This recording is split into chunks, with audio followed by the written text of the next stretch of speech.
Good morning, students. Today's topic is resistance and resistivity. जैसे कि हम जानते हैं कि जितने भी मेटेलिक कंडक्टर्स क्या होते हैं, जो मेटल के कंडक्टर्स हैं जिनमें करंट चलती है, जो हमारे घरों में वायर्स लगी होती हैं कॉपर वायर्स या सिल्वर वायर्स, ये भी जो आयरन कॉपर सिल्वर ये मेटल्स होती हैं, इनकी जो वायर्स बनी होती हैं इनमें ही आप देखते हैं कि करंट का फ्लो चलता है। हमारे घर में पंखे चलते हैं, बल्ब चलता है। तो जो इलेक्ट्रॉन होते हैं इन मेटल की सरफेस पे वो फ्री इलेक्ट्रॉन्स होते हैं। एट रूम टेम्परेचर वो जिग-जैग मोशन में मूव कर रहे होते हैं इन all possible directions with random speeds, मतलब कि पर्टिकुलर वेलोसिटी नहीं होती है, सभी डायरेक्शन में मूव कर रहे होते हैं। They are available. जब भी कोई सर्किट तैयार किया जाता है, वोल्टेज लगाई जाती है, तो electron start moving in a particular direction जिसको हम ड्रिफ्ट वेलोसिटी बोलते हैं। तो वो जिस वेलोसिटी के साथ मूव करते हैं from one end to other end of the conductor, जी मैंने आपको बताया हुआ है। ड्रिफ्ट वेलोसिटी उसको बोला जाता है जब मेटल के कंडक्टर्स जो एंड्स हैं उनके ऊपर बैटरी लगाई जाती है।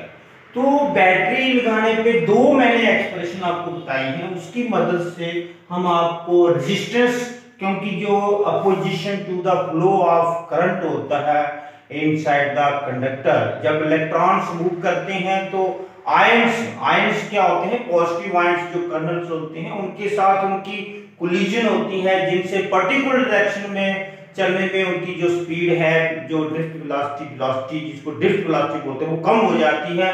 उसका पता लगाते हैं। और फिर रेजिस्टिविटी क्या होती है, तो बेटा रेजिस्टेंस क्या होता है, opposition to the flow of current. ये तो आपको पता है, resistance is the opposition to the flow of current ये।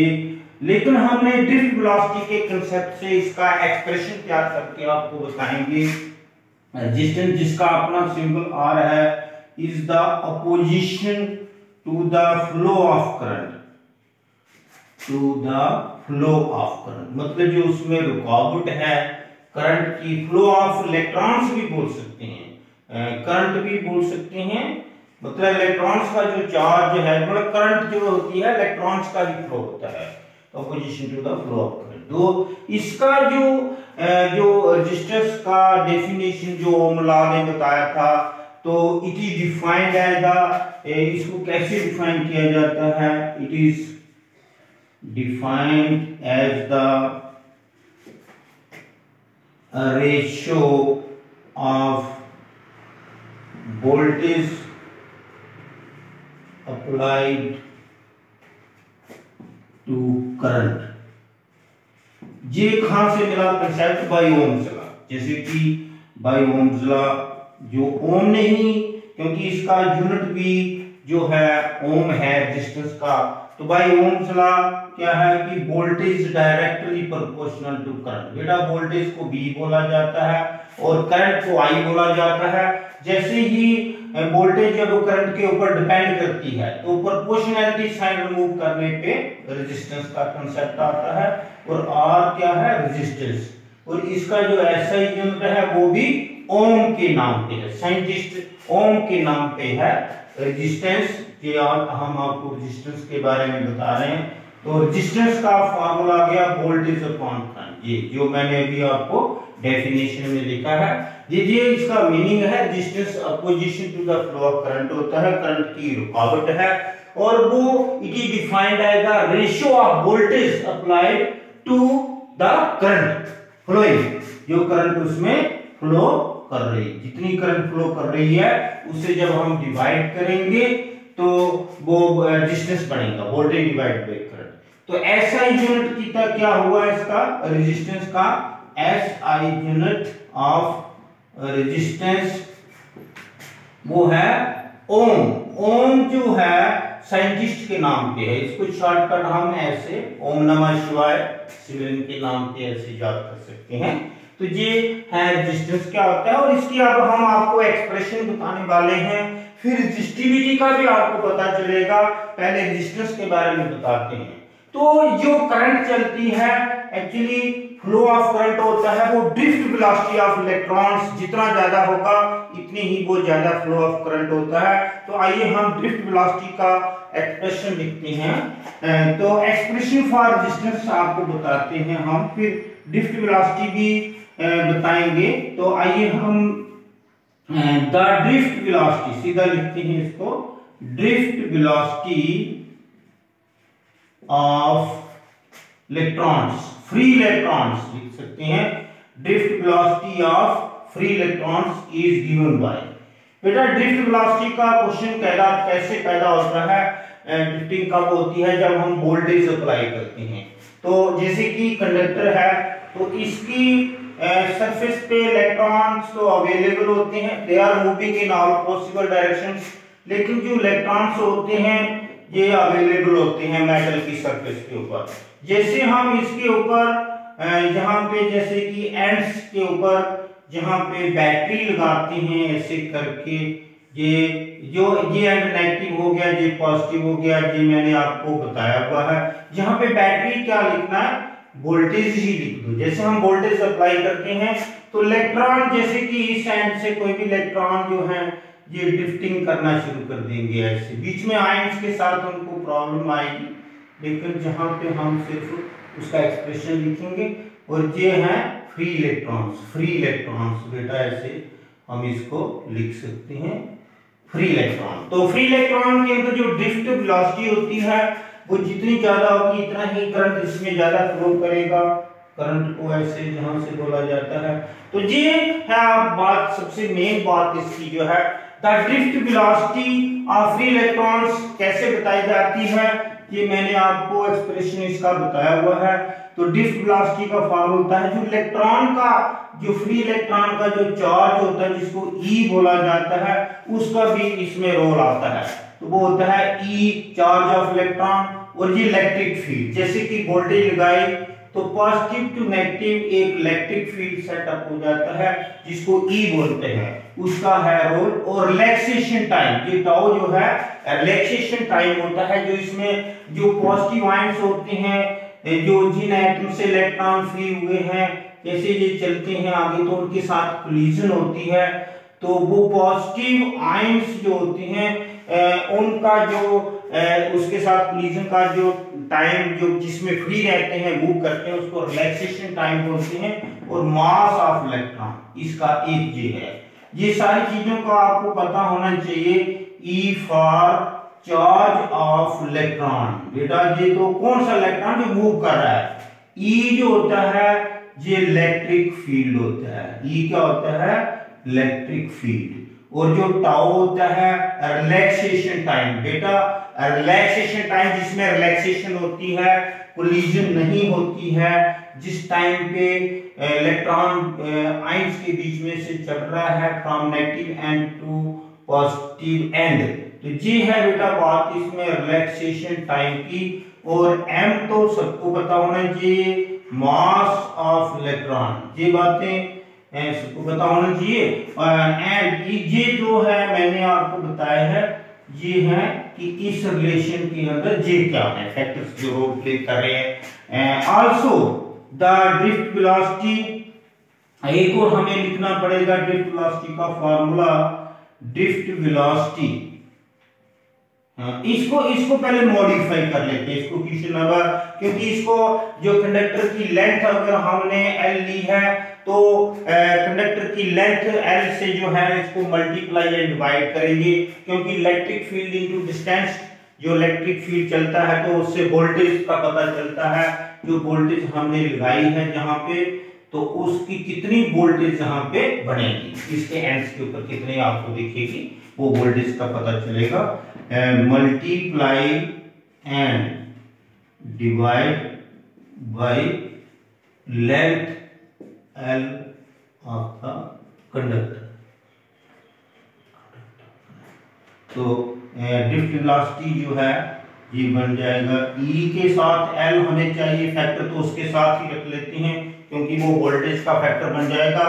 और ये रिलैक्सेशन टाइम, और जो इसके साथ बेटा जो रिलैक्सेशन टाइम तो आ गया, लेकिन लेंथ से ऊपर मल्टीप्लाई किया, नीचे भी करना पड़ेगा, मैथमेटिकली रूल है ना, उसके हम अगेंस्ट नहीं चल सकते हैं। तो इसमें ड्रिफ्ट वेलोसिटी का जो फार्मूला बन गया E, तो ये V आ गया वोल्टेज, जी हाँ, कितनी वोल्टेज है इसके एंड्स के बीच में divided by m।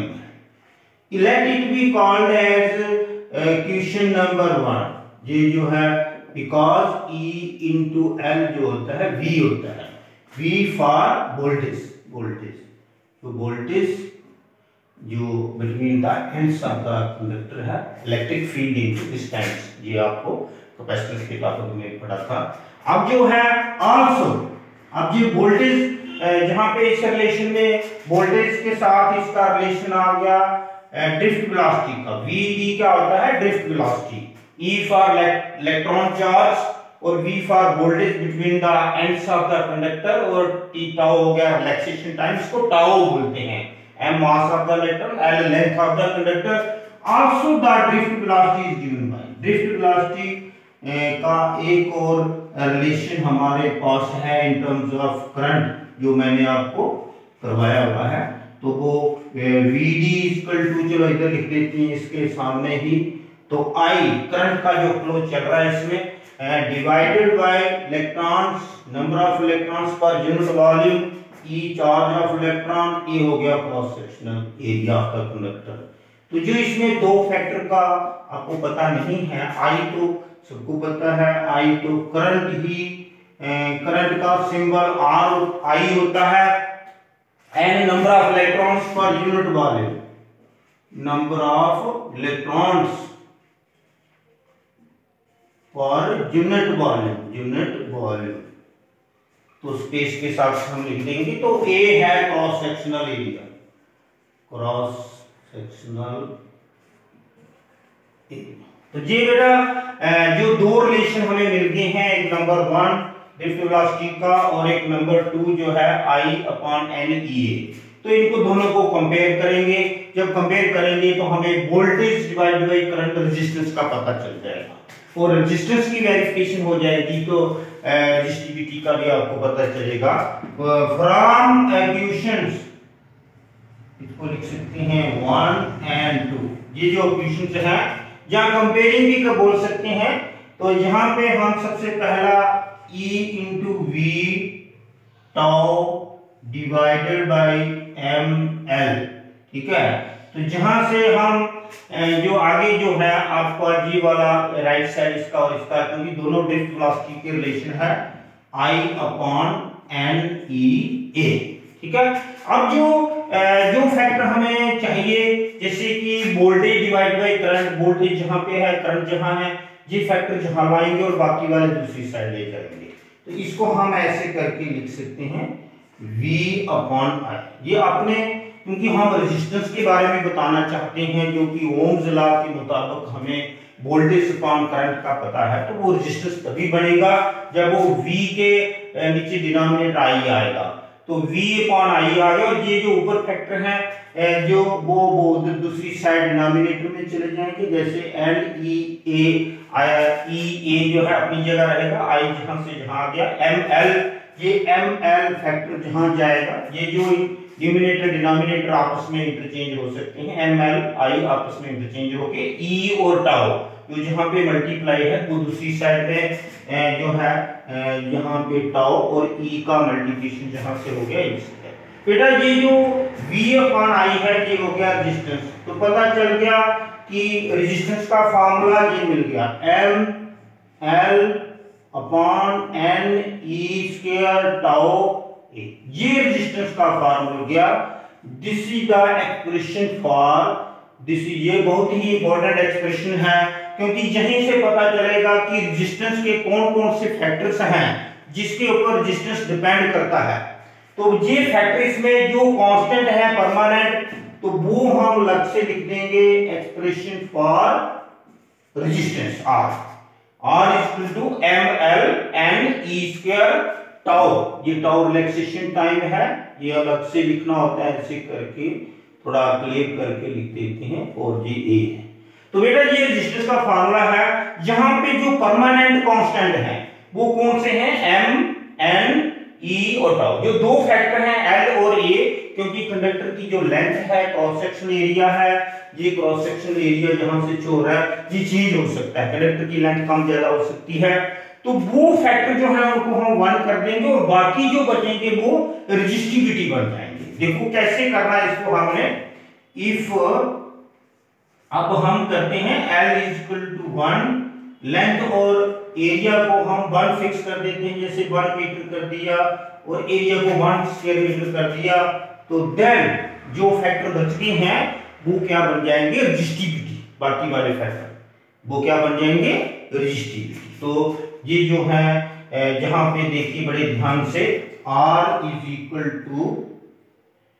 M, L की प्लेस में भी 1 कर देंगे एंड E² टाउ, क्योंकि L भी 1 हो गया, A भी 1 हो गया, तो पीछे कौन से फैक्टर रह गए, M, N, E² टाउ। तो बेटा ये जो फैक्टर है दिस इज इसको बोलना पड़ेगा रेजिस्टिविटी। क्या गया, रेजिस्टिविटी। रेजिस्टिविटी क्या होता है ये भी आपको पता चल गया है। Resistivity is defined as the resistance of a conductor whose length is 1 meter and area cross section is 1 square meter। और जो रेजिस्टेंस के फैक्टर हैं वो सारे किससे, क्योंकि ये तो परमानेंट कांस्टेंट हो गया, इनको छोड़ के लेंथ, एरिया जो है ये उनके फैक्टर्स हैं। किसके, रेजिस्टेंस किस के ऊपर डिपेंड करते हैं, तो ये आ गया रेजिस्टिविटी। तो रेजिस्टिविटी की बेटा डेफिनेशन क्या आ गई, ये जहां से आपने ध्यान से देखना और इसकी जगह आपने रेजिस्टिविटी लिख के रेजिस्टिविटी की डेफिनेशन या ऐसा यूनिट भी तैयार कर सकते हैं।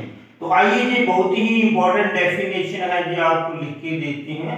रेजिस्टिविटी क्या होती है, जिसको रो बोला जाता है, ये बड़ा इसकी डेफिनेशन मिल गया। ये जहां से इसका पूरा डेफिनेशन क्लियर हो रहा है, resistivity is defined as the resistance of a conductor, of a unit conductor। बेटा of a conductor भी ही लिख सकते हैं, conductor of unit length। बेटा 1 मीटर लेंथ को यूनिट लेंथ बोलते हैं, 1 मीटर लेंथ है ना, unit length and unit area cross section, unit area of cross section. Cross section area cross section लिखो या क्रॉस सेक्शनल एरिया लिखो, एक ही बात है। तो आइए हम रेजिस्टिविटी की जगह ये फैक्टर डाल देते हैं, फिर आपको पता चलेगा आगे नेक्स्ट।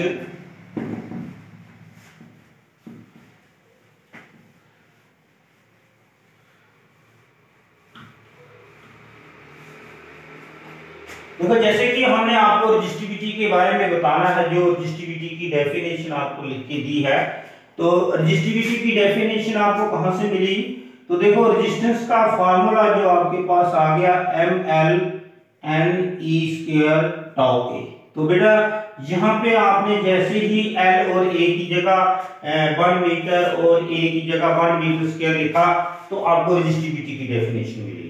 तो रेजिस्टिविटी की डेफिनेशन कैसे मिली है, तो इसको हम therefore R = M/N/E² टाउ, ये आपने देखा ना, इसको हमने रेजिस्टिविटी बोला है, तो इसको अगर हम रेजिस्टिविटी लिख देंगे ऐसे करके तो ये आपको जो रेजिस्टेंस का फार्मूला मिला है, जहां से आपने रेजिस्टिविटी का भी ऐसे यूनिट या उसका पता लगा सकते हैं। तो यहाँ पे आपको पता चल गया है कि रो क्या है, रेजिस्टिविटी।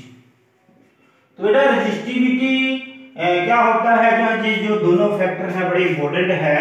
रेजिस्टिविटी का कैसे पता चला, जिसमें लेंथ आपको पता है 1 मीटर हो जाएगा और एरिया ऑफ क्रॉस सेक्शन, जिसको क्रॉस सेक्शन एरिया वो भी 1 मीटर स्क्वायर हो जाएगा, तो तब इसका रेजिस्टिविटी हम इसको मानेंगे। तो रेजिस्टिविटी का ऐसा यूनिट क्या आएगा, ये डेफिनेशन जहां से देख लेना आप, और SI यूनिट ऑफ रेजिस्टिविटी।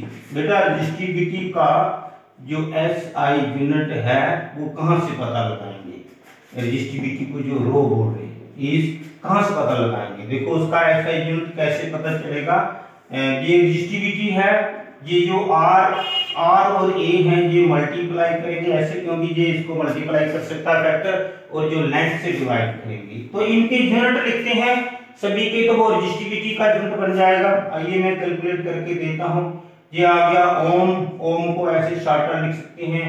ये आ गया एरिया मीटर स्क्वायर, लेंथ को मीटर, जी इसको कर देंगे हम, तो ये आ जाएगा ओम, बीच में हाइफन डाल देते हैं मीटर। तो देयरफॉर एस, ये ऐसे यूनिट का मैंने पता लगाया, और S I unit of resistivity क्या आ गया, रेजिस्टिविटी, ये आपको मैं लिख के देता हूं ओम मीटर। बेटा ये पूरे वर्ड्स में भी ऐसे करके लिख सकते हैं ओम मीटर, इसमें हाइफन ओम सिबलिंग का जो साइन है, ऐसा यूनिट ऑफ रेजिस्टिविटी, ये मैंने आपको डेरिवेशन भी करके बताया है। और अगर हाँ आपको क्वेश्चन आ जाता है और बहुत ही इंपॉर्टेंट, और मेरे ख्याल से डेफिनेटली एग्जाम में पूछा जाता है ये वाले डेफिनेशन, तो फैक्टर्स लास्ट में जो है बेटा रेजिस्टेंस किस किस के ऊपर डिपेंड करता है, वो कौन से फैक्टर हैं, वो आपको जहां दिख रहे हैं, जैसे कि ये फैक्टर जो एम एन ई और टाउ, ये एक रेजिस्टिविटी है जो कि सिर्फ टेम्परेचर के ऊपर डिपेंड करता है, क्योंकि बाकी जो है लेंथ और एरिया ये जो है उसके ऊपर तो डिपेंड करना ही है करना। तो ये लास्ट में आपको मैं बताता हूं फैक्टर्स ऑन विच, ये बहुत ही इंपॉर्टेंट है फैक्टर्स वाला, factors on which resistance of a conductor depends. ये जहां एक्सप्रेशन से आपको सारा पता चल रहा है कौन कौन से फैक्टर हैं, दो तो आपको दिख रहे हैं, जिनको हमने एक लेंथ को 1 मीटर रखा है, क्रॉस सेक्शन एरिया को भी फिक्स करके 1 मीटर स्क्वायर रखा है। क्यों? क्योंकि ये फैक्टर है जिनसे रेजिस्टेंस वेरी होता है। तो resistance depends, factors on which resistance depends, ये हम आपको बताएंगे। बेटा number 1 length of the conductor, resistance factors on which resistance depends. देखो कंडक्टर के बीच में ही करंट चलनी है, वो बीच में लिखने की जरूरत नहीं।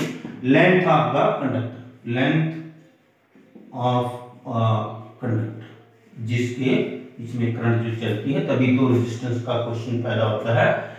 एक फैक्टर तो ये हो गया। दूसरा, ये जहां से बेटा देख रहे हैं रेजिस्टेंस का एक्सप्रेशन है, जहां से सारा पता चल रहा हमें, cross sectional area, area cross section भी लिख सकते हैं, cross sectional area of the conductor, जो कंडक्टर होगा, जो मेटेलिक कंडक्टर जिसको हम बोलते हैं। ये दो फैक्टर आगे, ये बेटा फैक्टर आपको लिखना पड़ते हैं एग्जाम में, जब पूछा जाता है कौन कौन से फैक्टर हैं जिसके ऊपर रेजिस्टेंस डिपेंड करता है, या रेजिस्टेंस का एक्सप्रेशन कैसे ड्राइव करते हैं, रेजिस्टिविटी क्या होती है, ये सारा मैंने आपको आज बता दिया है। तो मैं फैक्टर लिख रहा हूँ लास्ट में, और इसके बाद ये डेफिनेशन रेजिस्टिविटी की लिखी हुई है जहां पे, और जहां पे ये जो है मैंने आपको सारा बता रहा हूं। And temperature of the conductor, temperature, temperature जो होता है ये उससे जो होती है, जैसे टेम्परेचर बढ़ता है तो कोलिजन बढ़ जाती है, उससे रेजिस्टेंस कम होता है। तो टेम्परेचर ऑफ द कंडक्टर ये भी है इसमें फैक्टर। तो कितने फैक्टर हो गए? ये 3 फैक्टर के बाद एक फैक्टर हो गया है। तो वो कौन सा फैक्टर है? Nature of the material, nature, जैसे कि nature of the material of conductor, conductor किस मटेरियल का बना है, मटेरियल क्या होता है, जैसे कंडक्टर जो है कॉपर का बना है, या सिल्वर का बना है, या आयरन का बना है, क्योंकि मेटल्स भी अलग अलग होती हैं, तो उसके ऊपर भी depend. These are the 4 factors upon which resistance of a conductor depends. ये आपको बहुत ही इंपॉर्टेंट है, ये आपने याद रखना। Length of the conductor, cross sectional area, और जो टेम्परेचर ऑफ द कंडक्टर, और लास्ट में जो आ गया nature of the material, material क्या होता है, जो किस मटेरियल का बना हुआ है कंडक्टर। अब रेजिस्टिविटी किसके ऊपर डिपेंड करती है? उसमें लेंथ और क्रॉस सेक्शनल एरिया तो आएंगे नहीं, क्योंकि वो यूनिट है, वो 1 है, उसकी वैल्यू फिक्स करती है हमने यूनिट। तो कौन से फैक्टर रह गए? टेम्परेचर और नेचर ऑफ द मटेरियल। इसका मतलब रेजिस्टिविटी जो है लेंथ और क्रॉस सेक्शनल एरिया के ऊपर नहीं डिपेंड करते हैं। ये था आज का बेटा रेजिस्टेंस एंड रेजिस्टिविटी। इनके आपने ऐसे यूनिट भी याद रखने हैं, और ये जो है बहुत ही इंपॉर्टेंट टॉपिक है, इसको ध्यान से। Okay, have a nice day.